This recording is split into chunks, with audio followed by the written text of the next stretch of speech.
podcast where truth moves faster than a Holstein calf. No waiting on some pretty page. We're charting new ground in the digital age. From genomic codes to robot facts, we cut through the noise, no holding back.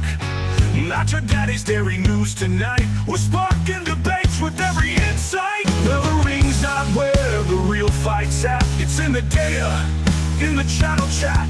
From pasture to processor to your morning cup, we're raising the stakes. Try and get ahead of herd. Yeah! Where the future's more than just a word. Ahead of herd. Come on! The bullvine's calling, let your voice be heard.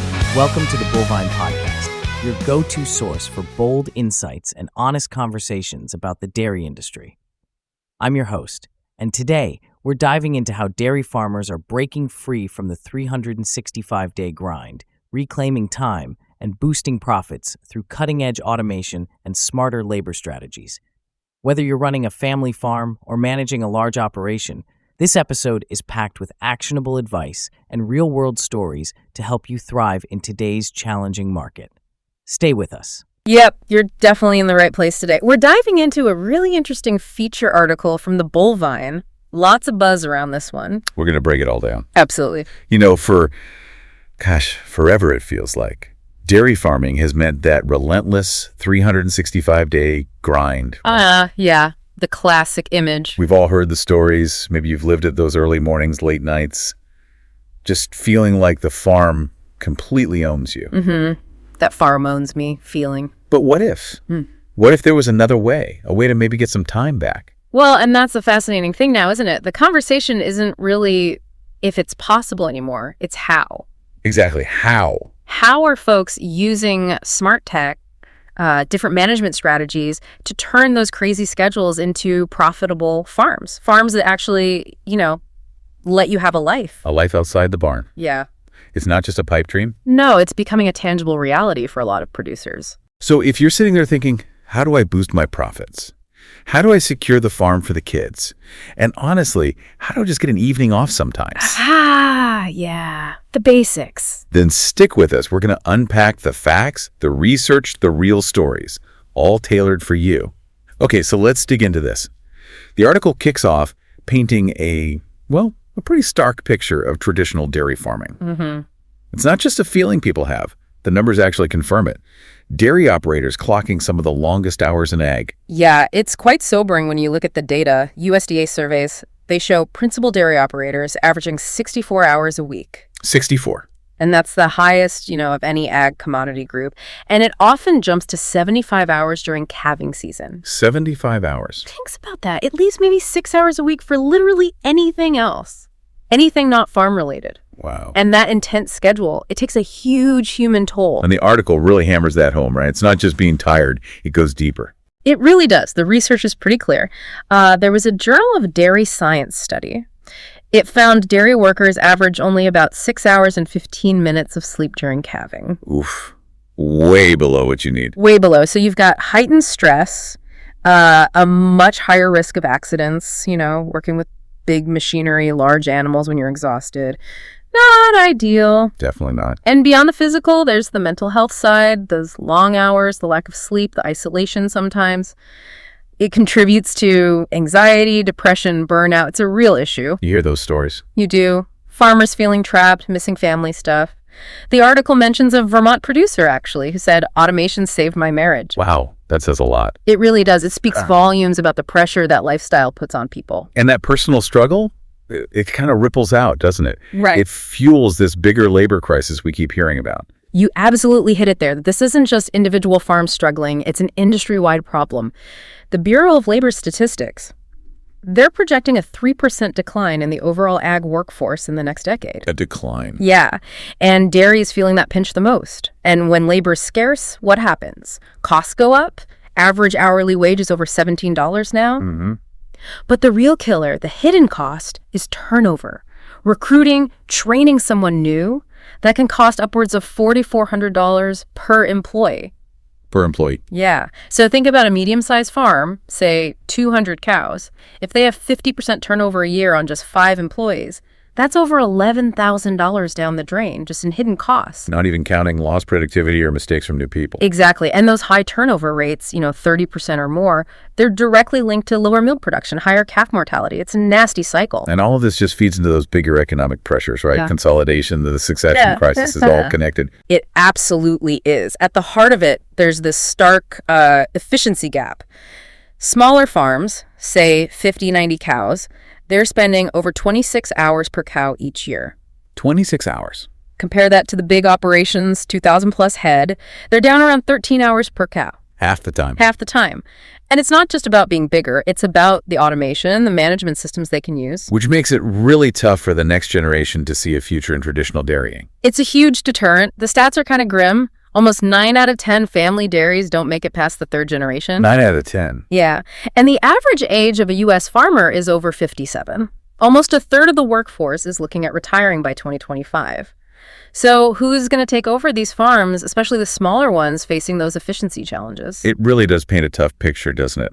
The hours, the cost, the legacy risk. It feels unsustainable for many. It is becoming unsustainable. So, okay. What's the answer? Where's the hope? What can farmers actually do? Well, the hope, thankfully, is in the solutions that are emerging right now. And automation is a huge piece of that puzzle. Right. And it's not just, fancy gadgets. It's a fundamental shift in how work gets done. It's transforming operations. Yeah. The article mentions Tom from Wisconsin again. He thought robots sounded kind of crazy at first. A little too good to be true, maybe. Exactly. Until his Delaval robots took over the milking. And suddenly he's at his daughter's softball games. Mm-hmm. That's the life part. It's about life, not just milk production.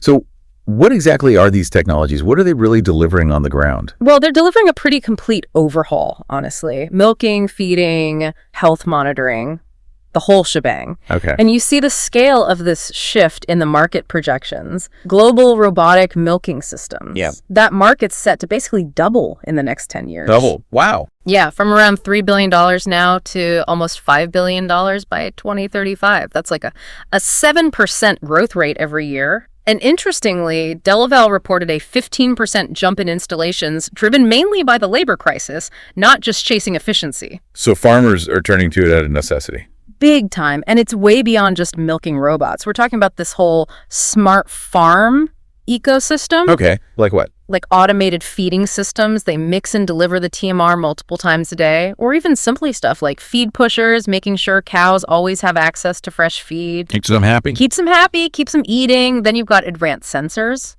Wearable tech for the cow. Like Fitbits for cows? Kinda. They track activity for heat detection, rumination for digestive health, flag potential illness days before you'd see it visually. That's incredible. Early detection. Huge. And robotic manure management, too. Scrapers keeping things clean, which helps with hygiene, comfort, hoof health. So it's not just one robot. It's a system. They all work together. Yep. Exactly. Integrated systems.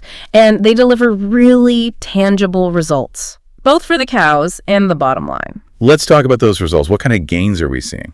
Okay, so milk yield. Cows in these systems, they choose to milk more often, right? Voluntarily, usually 2.6 to 3 times a day. Instead of the standard twice a day. Right. And that alone often leads to a 3-5% increase in daily milk production, sometimes even 6-8%, or up to 12% if it's a new barn designed for robots. That's significant. It is. That Wisconsin survey found over half the farms with automated systems were getting over 76 pounds per cow per day, compared to only 43% of conventional farms hitting that mark. There was even one farm, JTP Farms, hit a world record, over 2,900 kilos of milk per robot in just 7 days, with less labor. Incredible. And the labor savings must be huge, too. Oh, massive. Milking labor itself can drop by like 62%. Overall, you're realistically looking at maybe a 50% cut in total labor hours. Half the labor. Yeah. Daily management time can go from over 5 hours down to just 2. Think about what you could do with those extra hours. That's life-changing right there. But beyond the numbers, you mentioned animal welfare. How does automation help there? That's a really important benefit and sometimes overlooked. Voluntary milking. It just creates a calmer, lower stress environment. No more herding into holding pens. Exactly. Less stress. Studies actually show cows in conventional parlors have higher stress levels. And then the health monitoring. Those sensors are game changers. The early detection stuff. Right. Inline milk sensors can detect mastitis early. Activity monitors flag metabolic issues. Farms using this tech are seeing huge drops in treatment costs, like 40 to 70% reduction. Up to 70%. Yeah. And these systems are incredibly accurate. Nearly 96% accuracy, spotting at-risk cows maybe 5 days before you'd see clinical signs. 5 days notice? That's huge for intervention. It prevents major losses. A single disease case can cost over $2,000 per cow.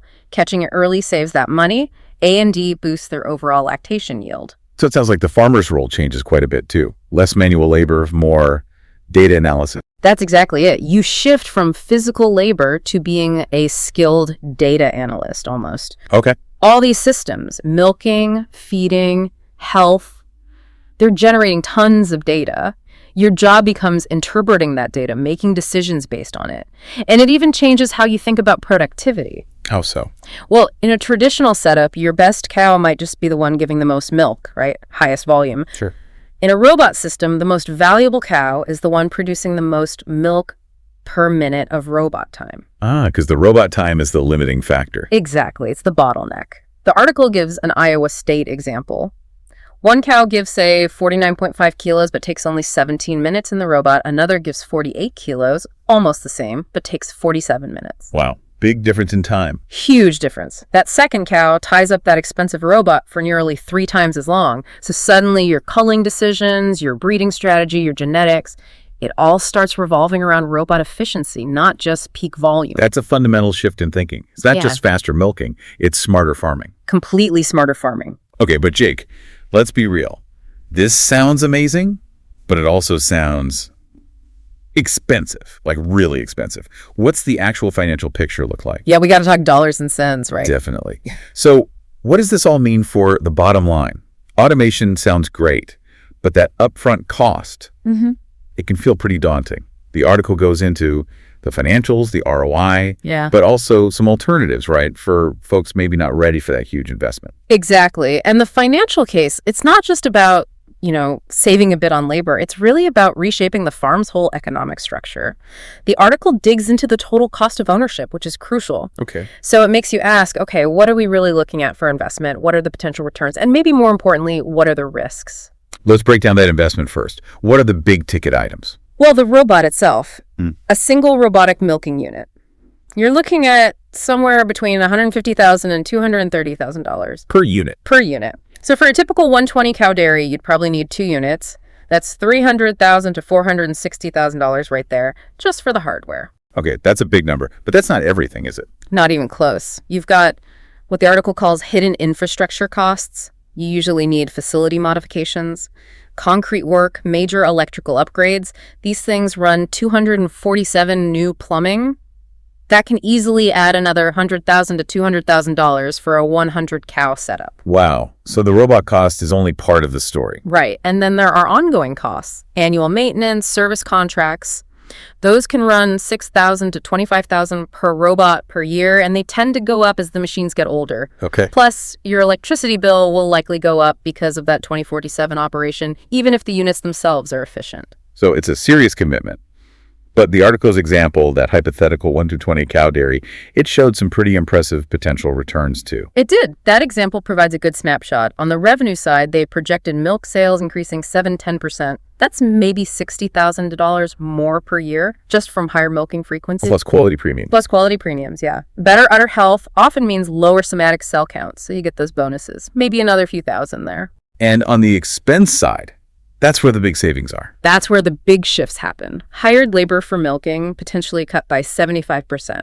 Vet and health costs can drop significantly because you're catching problems earlier. Right, the early detection. Feed costs might tick up a little bit to support the higher production, but precision feeding helps manage that efficiently. You do have new costs like those service contracts. Right. But overall, even when you factor in paying back the loan for the equipment, the analysis showed total expenses dropping enough to boost net farm income by over $150,000 a year for that 120 cow farm. Over $150,000 increase. That's substantial. Makes the investment look more manageable. It can. And the payback period. Studies mentioned in the article put it somewhere between, say, 3.8 and 5.2 years in North America, mostly driven by cutting those labor costs by about a third. That sounds pretty good. 4 to 5 years. It can be, but And this is but the article stresses that the actual payback really varies. 5 to 10 years is probably a more realistic range for many. It really depends on your local labor costs, milk prices, and crucially, how well you manage the system. Okay, so it's not automatic. It's not just buy the robot, make more money. What are the risks? You mentioned that management gap. Yeah, this is super important. The ROI isn't guaranteed. The article even mentions class action settlements against some major robot companies because the systems didn't deliver as promised. That's a real risk. Okay. And you're fundamentally changing your farm's risk profile. You swap variable labor costs, which you can adjust somewhat for huge fixed costs, loan payments, maintenance contracts.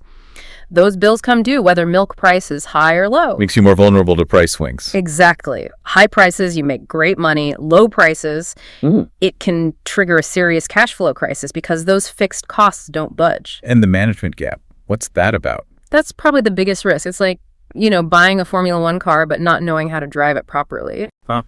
Okay, the financial projections, the fast paybacks, they usually assume top-level performance, like the top 25% of automated dairies. But if you don't implement it well, if your staff isn't trained, if your barn flow isn't right, you could end up in the bottom group. And then the numbers don't work out. They totally don't. Your payback could stretch out to 12, 15 years, or you might even lose money on the investment. That gap between potential and reality, that's the management gap. That's a really powerful caution. So for farms maybe not ready or able to take on that level of capital risk, the article talked about other ways, right? Lower cost paths. Absolutely. And this is where some really innovative thinking comes in, often from places like New Zealand. Okay, like what? Like flexible milking schedules. The article highlights John Toddy in New Zealand. He cut his milking from the standard 14 times a week down to 10 times over 7 days. They call it 10 and 7. 10 milkings instead of 14. What happened? His profit per hectare jumped over 60%. 60%. Lower operating costs, less labor, less electricity. Plus, he saw a 10% improvement in his herd's 6-week in calf rate and huge benefits for his staff. Ah, the quality of life part. Big time. He advertised 4 sleep-ins per week for his workers. That helped him attract and keep good people. And he did all this while maintaining his milk solids production. Wow. So better profit, better life, same production, just by changing the schedule. Essentially, yeah. And it's not just him. Over 40% of farms in some key NZ dairy regions use flexible milking now. It shows you can get many of the benefits without the massive robot investment. That's a really smart alternative. Oh. Are there other low capital ideas? Yeah, the article mentions collaborative models too. Like in Ireland, some producers pool labor. They create joint rosters, share technicians for specialized tasks. Interesting, sharing resources. Or they leverage contractors more strategically for forage harvesting, manure hauling, basically outsourcing certain jobs to manage workload without buying all the equipment or hiring full-time staff for everything. It's about decoupling farm work from that rigid twice-a-day grind. Being smarter with the resources you have or can access. Exactly. And beyond the financials and labor, the article touched on environmental and social benefits too. Those seem pretty significant. They really are, and sometimes they're the deciding factor. On the environmental side, Penn State research suggests automated systems can cut energy use by 15–20%. How? Things like variable frequency drives or VFDs on vacuum pumps can cut their energy use by 60%. Plate coolers for milk can reduce refrigeration energy by 40–60%. Little things add up. They do. And precision feeding doesn't just save feed costs. It reduces feed waste, which lowers methane emissions and nutrient runoff. There's data showing over 15 years, modern practices boosted milk yield 19% while using less feed, less land, less water, and generating fewer greenhouse gases. That's a win-win-win. Environment, efficiency, production. Totally. And then the social side. That succession piece we talked about. Yeah, getting the next generation interested. Well, farms adopting these tech-savvy, more balanced approaches, they're seeing a massive, 340% increase in interest from the next generation. 340%? Yeah, because it makes farming look like a more attractive, manageable career. It improves the quality of life. Remember that Vermont farmer? Automation saved my marriage. That's a powerful social benefit right there, addressing the viability of the family farm itself. Absolutely. So, okay, for a farm that is considering automation, how do they avoid falling into that management gap? What's the roadmap to doing it right? Good question. Strategic planning is absolutely key. The article points out that failures, which can cost tens of thousands per incident, often come down to simple things. Like what? Inadequate power supply is a big one. Insufficient staff training. poor facility layout that hinders cow flow to the robots. Basic infrastructure and people stuff. Exactly. So the article lays out a kind of 12-month roadmap. Okay. Months 1 to 3, do your homework, detailed audits of your current labor, your infrastructure, really vet potential vendors. Months 4 to 6, start implementing supporting tech, health monitoring, software upgrades. Crucially, cross-train your staff before the robots arrive. Get people ready. Months 7-9, that's typically hardware installation, and this requires intensive vendor-led training for everyone who'll interact with the system. Months 10-12, optimization, fine-tuning the system, setting up backup protocols, refining daily routines. So it's a year-long process, really. At least. The key success factors really boil down to ensuring you have enough reliable power, really comprehensive staff training, and strong dealer support for when things inevitably need fixing or adjusting. It's clear that, the investment is huge, but the potential upside, long-term profit, better quality of life, it's definitely there. But it's not magic. Not at all. It demands smart, proactive management. You have to manage the technology. It doesn't just manage the farm for you. Right. So for someone listening right now, maybe feeling overwhelmed by all this, what's the single most important takeaway? What's one thing they should really focus on? That's a great question. I think for every producer listening, the critical question to ask yourself is, am I currently managing my farm by crisis, or am I managing it by data? Crisis versus data. Okay. The biggest takeaway here isn't just robots are cool, it's that this whole shift, whether it's full automation or flexible milking, it's about moving towards data-driven decision-making. Right. So my top actionable insight, the first step, start meticulously tracking your current numbers. Don't guess. Know exactly what you're spending on labor, including the hidden costs like turnover and training time. Know your vet bills precisely. Track your feed waste. Get that baseline data. Got that baseline. Once you have those concrete numbers, then you can realistically calculate potential savings. What would catching diseases 5 days earlier actually save you in treatment and lost milk, that $2,000 per cow figure? What would cutting labor hours by 30, 40, 50% actually mean to your bottom line? Make it specific to your farm. Exactly. This concrete data, your data, is the essential first step to understanding where automation, or maybe just changing your milking schedule, could have the biggest positive impact for you. Don't guess. Quantify your pain points first. Excellent point. Really practical advice. Thanks. And that's about all the time we have for today's deep dive. For more articles like the one we discussed and other insights, definitely check out www.thebullvine.com. Yeah, great resource. And don't forget to subscribe to the show wherever you listen to your favorite shows so you don't miss our next conversation. Thanks so much for tuning in. And maybe just one final thought to leave you with as you go about your day. The farms that are going to dominate dairy production by 2030, they probably won't be the ones who just figured out how to find more labor. They'll likely be the ones who made the labor shortage irrelevant. Powerful thought. So ask yourself, what's one thing you can do today to start moving your operation from managing by crisis to managing by data? Thanks for tuning into the Bullvine podcast. We hope this episode gives you the tools and inspiration to rethink your farm's future and embrace the smart changes that can save time, money, and sanity. Don't forget to subscribe, share with fellow producers, and drop your thoughts or questions in the comments. Until next time, keep pushing forward, and let's keep building the future of dairy together.